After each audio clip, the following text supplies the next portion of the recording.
Welcome back to Twin Tarot. I'm Gary. And I'm David. David's in wonderful, soothing, calm, natural light. Oh, and Gary's in canned, very bright. Yes, very bright, artificially white light. Oh, my goodness. So there's a survey out there.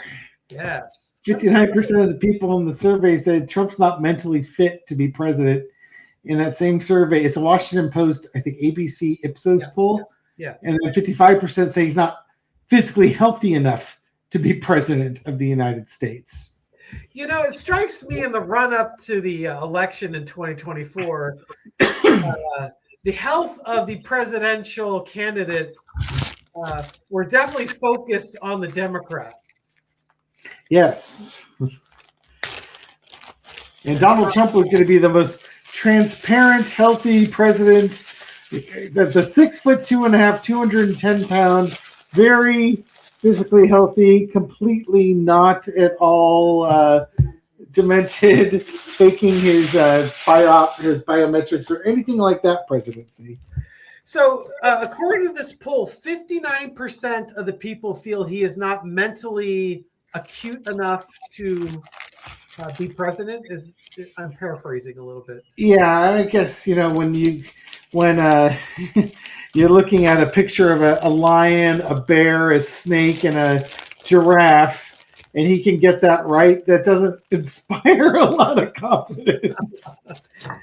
Well, it's funny because what that tells me is that 4 out of 10 British housewives, or I guess in this case, MAGA housewives, couldn't tell the difference between Wizzo butter and a dead crab. Guess what the thumbnail for this video is going to be? I can't tell the difference. The question is, do you want to go with the stylized thing of Wizzo butter with one of the cutouts of one of the pepper pots saying, I can't tell the difference? Or do you want the whole ensemble with Eric Idle and with the table with the dead crab and a thing of butter on it? Player's privilege. You can choose. Indeed. Yeah. So, I mean, let's face it. There are at least 70 odd million of us that knew this going into 2024, that Trump did not have the mental acuity or the health to successfully run or act as president. Mm-hmm. And I think if you generally look at polls, Democrats and independents usually make up about 60% of the polls. Yeah, it's just it's like why it's not over 80% yet is just beyond me. I think people aren't paying attention. I wonder. I didn't look at the poll to see how many said I don't know, or how many said he is mentally fit enough. Let's see. I guess that's Democrats really and independents showed a strong divide. 84% of the Republicans, 84% of the Republicans saw him as fit. Okay. Yeah, they haven't learned yet. No. Yeah, Dave's frozen because he's looking at an article online. As soon as he clicks it, he unfreezes and joins. It was only 1% undecided. Well, which I was stunned. Yeah, I mean, at least it's only 1%. At this point, either you know or you don't, right? So, what are you gonna do? I love it. Since we discovered on StreamYard, if you jump off the screen, you're frozen. You can do great poses and then click off the thing, and then you're like, ah! Maybe we should do that with at the end of the video. Oh, just hold a pose? Kind of like a police squad. Yes. And then start talking while our fingers are frozen. Well, we certainly give it a shot there. Yeah, so I mean, to the surprise of no one, if if you use critical thinking skills and are trying to be objective, you can see this for what it is. If you prefer to let other people think for you, or you just are willfully being blind to things, you can seek something completely different. Yep. And now for something completely different. I'm drawn to the Louis and I forget the cat's name. Forgot to breathe again. Heathcliff? I don't know if his cat was Heathcliff, but Louis the parrot. Yeah, Louis. Die, Louis. So, and we just got done with Taco Tuesday, and there was we talked about Rudy Giuliani's health. We talked about Trump's visit to his dentist in Florida instead of using the White House. It makes so little sense. Yeah, it doesn't until you made the comment that I wonder if he visited Rudy, or if he was if there was an ulterior motive for going out for this planned dental visit. Yeah, because he could fly tomorrow. He could fly to the White House and get dental work done. They could bring a dentist to Mar-a-Lago if he really need, or fly the dentist from the White House down there, because you're talking Secret Service and securing buildings and stuff like that. For that, doesn't make sense. Great. But Rudy wasn't going to be able to go visit Donald. Yeah, and it's funny because the three of us got very similar cards. Yeah. And I didn't know what to do with my cards, but if I use your premise that it wasn't just a dentist visit, that he wanted to get a message or have a quick powwow with Rudy, my cards made perfect sense. This is like, here's a little bit of, I'll take care of you, take care of your medical bills here. Just keep your mouth shut. Yeah. Well, see, what doesn't make sense is, Trump could go visit Rudy Giuliani and nobody's going to bat an eye on that, right? Nobody's saying, oh, the president is talking with Rudy Giuliani. Oh, my God, conspiracy theory. Dude's in the hospital with viral pneumonia and critical condition. If Donald Trump has a relationship with Rudy, you would expect he might want to go visit, even though they had a falling out. So it's just like, if he was visiting Rudy Giuliani, whatever they talked about had to be on the down low. Yeah. Yeah. That's indeed what it was. It's so weird. So why don't we just take a quick peek at Trump's since 60% of American housewives can tell the difference between Wizzo butter and a dead crab. A dead crab. Let's look at the energy around the other 40%. Good idea. What do we need to know about them? I guess that's you want to do like a dual reading on that? Sure. Let's just do a dual reading. What do we need to know about that 40%? It's like, what is it going to take? We're not reading on them. We're reading on the people who believe them, who suck up that propaganda like it's mother's milk or heroin. How many cards are you throwing? 4 or 7? I'm going to do 4. Yeah, I think that's the call there. Oh my God, I'm getting Rudy Giuliani cards again. You're asking what's it going to take for them to snap out of it? Yeah. Holy cow. Okay. One new card in this. What'd you get? I got bringing on down here. I got the 7 of Swords as the foundation of it. Basically, loss, theft, stuff being taken them, loss is going to really activate them. Remember, these are people that are triggered by fear of resources, and there's not enough resources. That's why we have to get rid of all immigrants and stuff like that, because there's not enough to take care of people in this country. So they're very much wired for this. So if they feel like they're losing their resources, that really triggers them. But the key is it has to be decisions made by the person in charge. And it involves them losing their job and losing their wealth. We've got an overseas war when when they were promised no new wars.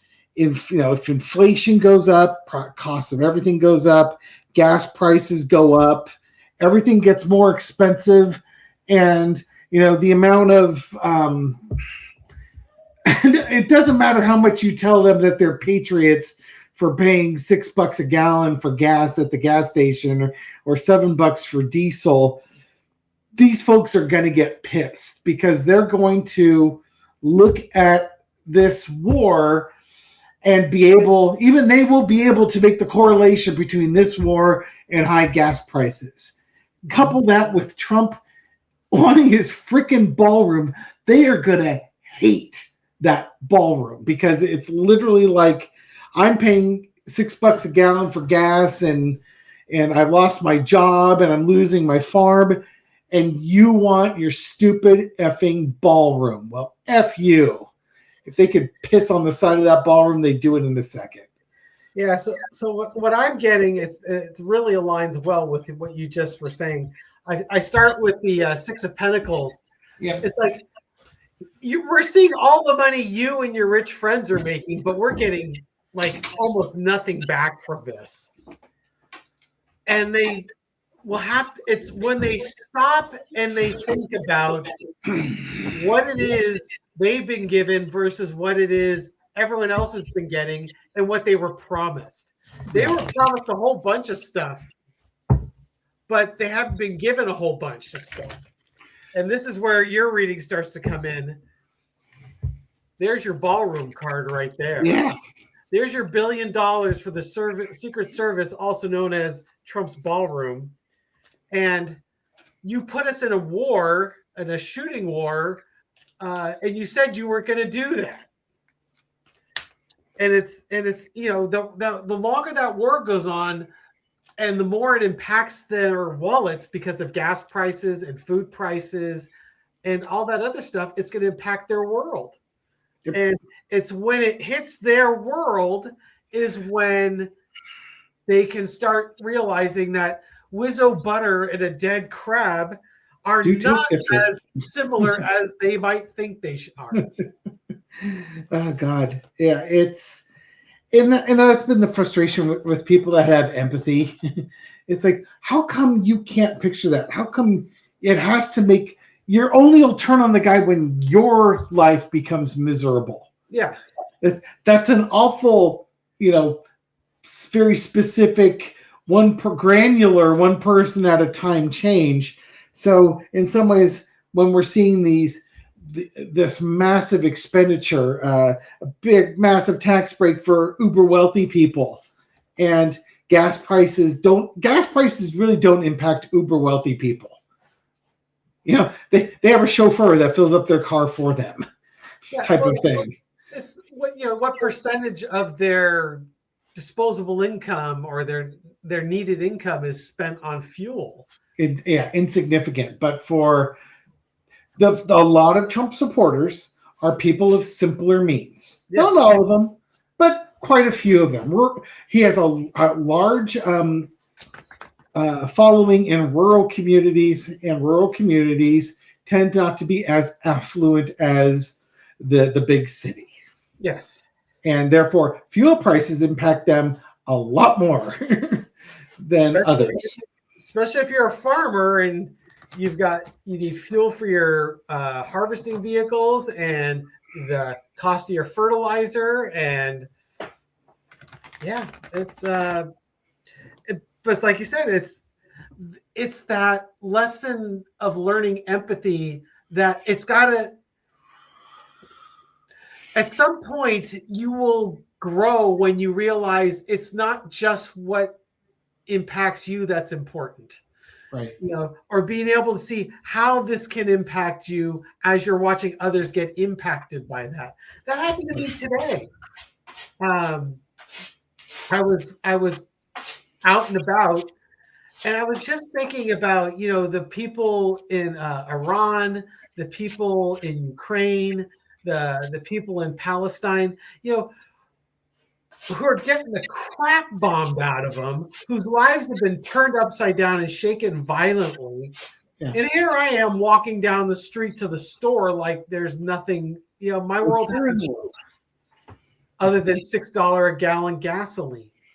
And, how lucky I am to be in that kind of a situation where all these other people have had their lives completely uprooted and overturned, and we're so sheltered from it.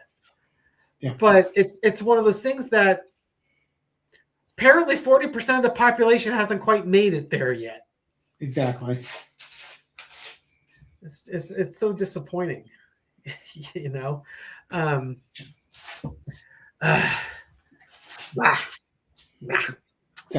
Yeah. What else would you like to look at? I don't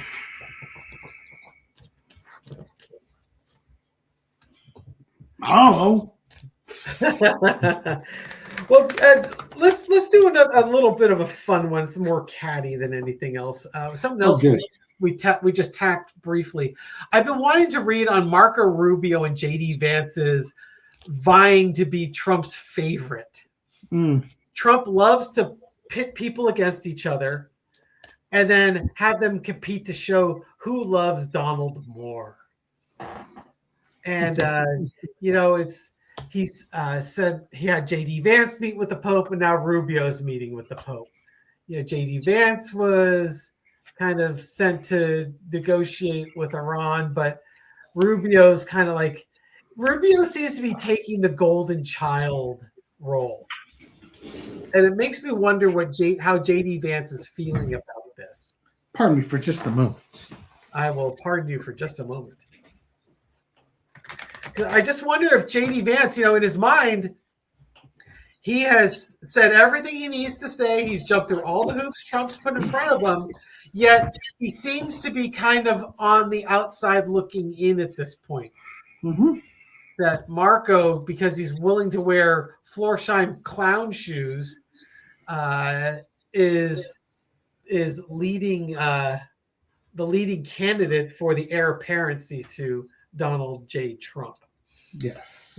And there's a couple, obviously there's going to be a couple things in play is, does Trump make it 2.5 more years? And so what happens with that? What happens if he doesn't make it? Will Rubio try and primary JD Vance, or will he just hitch his wagon to JD Vance because it's if that's his best way to stay in power, right?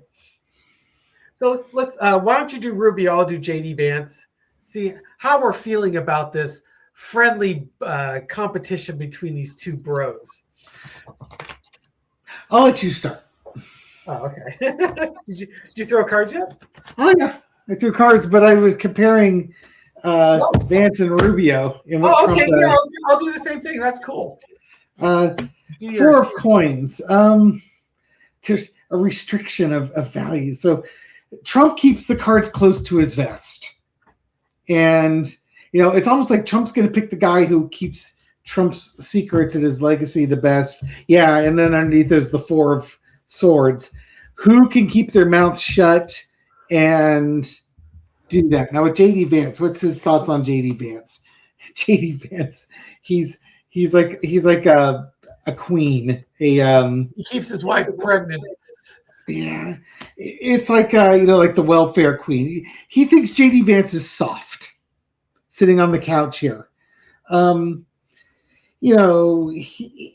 can talk to JD Vance. They can come with agreements. But here's the thing: he doesn't trust JD Vance because JD Vance plans things out. He's got like an agenda, and Trump doesn't trust JD Vance because he feels like JD Vance's loyalties go to other people. Peter Thiel. With Marco Rubio, here's your secrets. Again, look at Major Arcana for both of them. It's almost like he can trust Rubio to keep secrets and work behind the scenes. And there's it's almost like he can corrupt Rubio with money. And he can get Rubio to change his mind on things. Everything's coins, and you have nothing but coins underneath here. for JD Vance's cups and actions.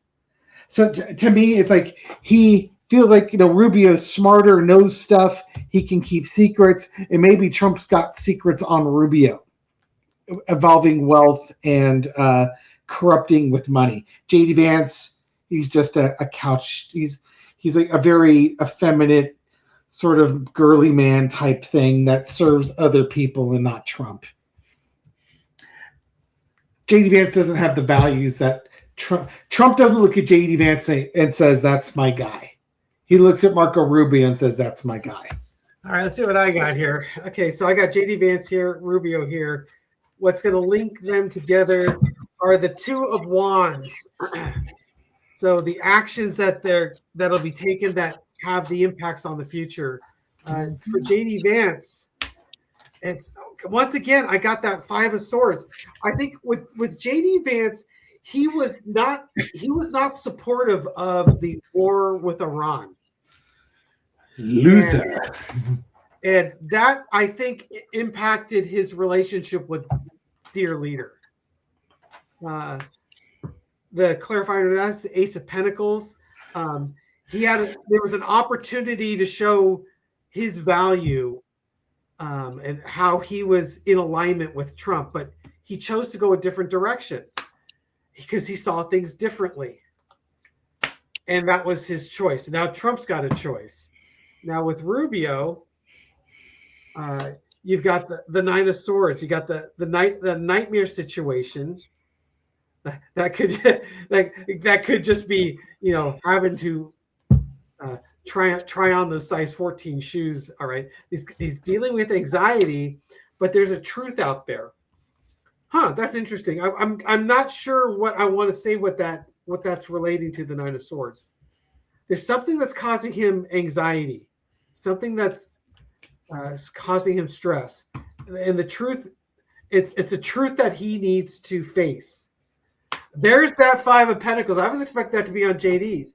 Maybe Rubio feels like he is not on inside, that JD Vance still has the inside track, and there's no way he can get there to join the celebration. I was expecting different cards for Rubio. I would almost expect this for JD Vance. Yeah. And it's Rubio that's got him. So maybe JD Vance is winning this round.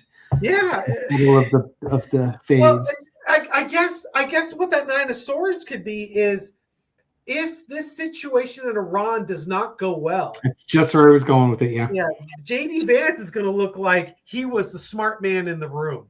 He had the right idea, and no one listened to him. And that if Trump will send him back to Pakistan to negotiate something and then violate it, and then JD Vance will look like a loser again who can't get the peace deal done. This is current energy, folks. This is not necessarily energy for 2027 or beyond. This is just what we're looking at today. That was fascinating. I was not expecting that. All right, I think that's all I've got for you. Anyways, thank you so much for watching. I want to give a thank you to Michelle Kentucky Bell. I opened up your box. My God. More stuff coming in from the postman. Yes, indeed. There was an assortment of Kentucky Derby type swag. Did she get you a hat? It was not a hat. We had a couple of glasses that has every Kentucky Derby winner on printed on the glass. I had to check in like 1978 for Seattle Slew because that's like the one name I remember. Sure. When we were in junior high. Our grandfather took us to the horse race track over in Bay Meadows once or twice, and Dave and I used to go through the newspaper and like pick the horses for the next day, and then go to the sports section the next day to see how we did. Miserable. We picked as well as he did. Yeah, clearly, right? So there was glassware, there was jam. There was a big box of chocolates that you don't know about, and a couple T-shirts, and some fruitcake made with Kentucky bourbon.